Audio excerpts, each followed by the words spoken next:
Nous sommes tous des enfants de la terre. Cette phrase illustre la foire agricole de Libramont qui fait chaque année la fête à l'agriculture.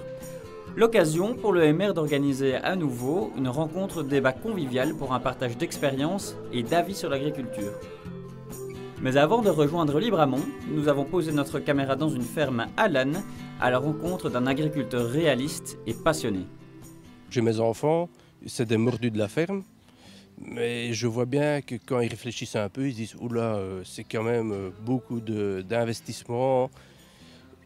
Et pour toujours ramer, bien oui, on avance, on capitalise beaucoup, mais ce n'est pas le capital qui remplit la tartine, quoi, ou la boîte à tartines.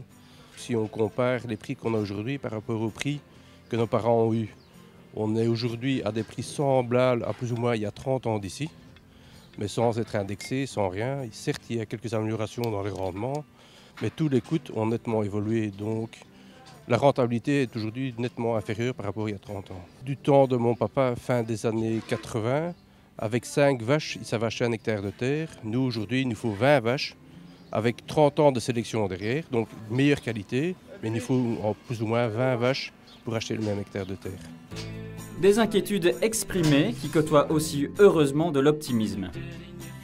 Il n'y a pas plus optimiste qu'un agriculteur, parce qu'il peut se plaindre chaque année et dire « oui, le lait n'est pas bon, les céréales c'est pas bien payé », mais chaque année il va remettre sa vache au taureau pour avoir un veau, pour avoir du lait. Chaque année il va ressemer pour refaire une récolte. Le MR est dans le pré. C'est à Libramont que nous retrouvons Sabine Laruelle qui a travaillé 11 ans à améliorer le statut des agriculteurs et à défendre ceux-ci. Une priorité pour le MR.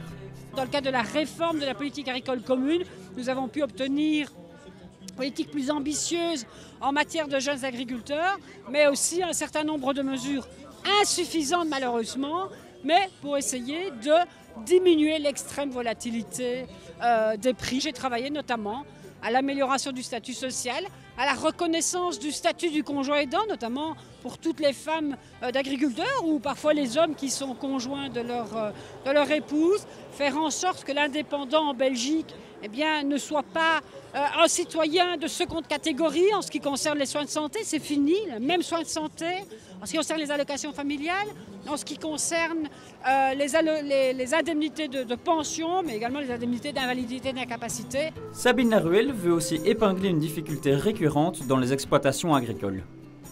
Et la grosse difficulté des agriculteurs, des familles agricoles, c'est qu'ils ne savent pas prévoir, ils n'ont pas une prévisibilité suffisante en termes de revenus, vu qu'avec la volatilité des prix, un an sur l'autre, les prix peuvent être diminués de moitié ou être augmentés du double. Et donc c'est très difficile de subir des gros investissements et de voir comment on va pouvoir les rembourser alors qu'on a très peu de prévisibilité sur les rentrées financières.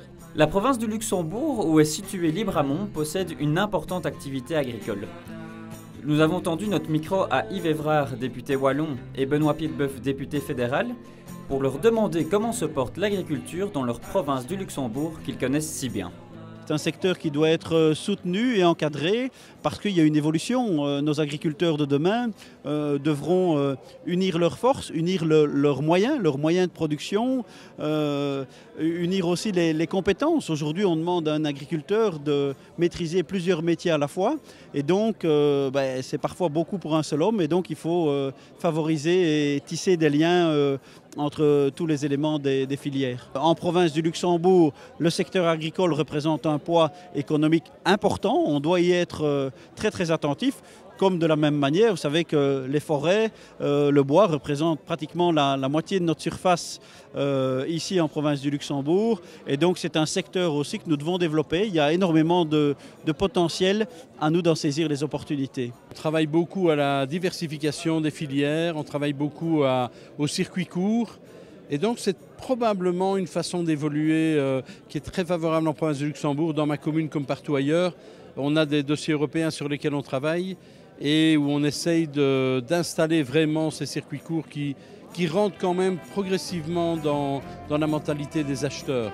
Une province rurale et agricole qui sera en tout cas bien représentée par le MR dans les assemblées, qui gardera comme priorité la défense du statut d'agriculteur.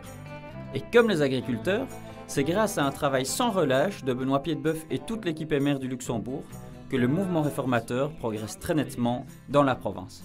C'est un travail de fond, c'est un renouvellement des cadres. On a travaillé sur des bases solides et puis on a amené plein de jeunes. On a un discours qui est crédible.